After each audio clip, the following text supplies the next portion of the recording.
And obviously, I guess one of those big things would be obviously everyone looks forward at the end of conference to a million gazillion temple announcements all around the world. Right. And speaking of which, we had an Edinburgh, Scotland temple announced, and I'm led to understand that you own a plot of land in Edinburgh. And at this stage, I have to refer to you in that hat as Lord Patrick Mason. Yes, yes. Thank you for the proper acknowledgement there. Yes. Yeah. Yeah. So yeah, we were gifted, I think, probably like a square inch of land in the Lakes District with the accompanying title and lordship. So Oh, it was in the Lakes District. Oh, right. I thought it yeah, was in yeah, Scotland, but no. yeah. Lake District is very beautiful as well. Yes. So no, it's exciting, and you're right. People all across the church that they're waiting to hear what President Nelson is going to announce there, and this is going to be one of his legacies, no doubt, as president of the church. Just broadening the imprint and the scope of temples around the world. Uh, and this matters. I mean, it really matters in terms of more people having access to the temple and to the ordinances that are performed there.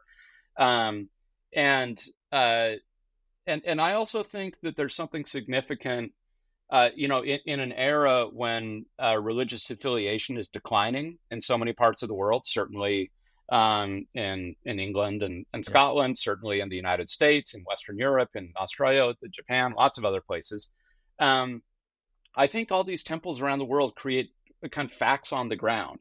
There's a kind of a hopefulness to it.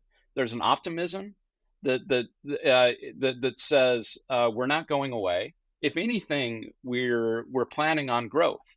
So some of the places where he's announcing temples, there really are not very many members of the church.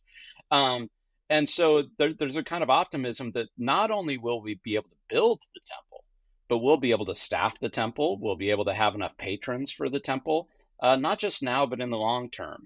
And so I see this very much as President Nelson anticipating a robust and growing presence of the church around the world, not giving in to a kind of defeatism or about kind of a status quo or stagnant growth rates or some of these kinds of things. It's a very hopeful claim about the place of the church in the world.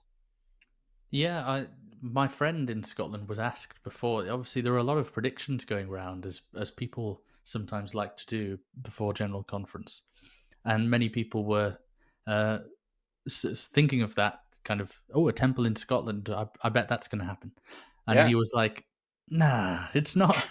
We're not ready for a temple in Scotland yet." And it was kind of a really nice moment to see his reaction of, oh, we I don't know, he seemed to feel very noticed, and Yeah. as you said, hopeful, and said, wow, this is, there's an identity that kind of, it strengthens you when you have a temple that kind of you have stewardship over in a way, real. I live half an hour from a temple.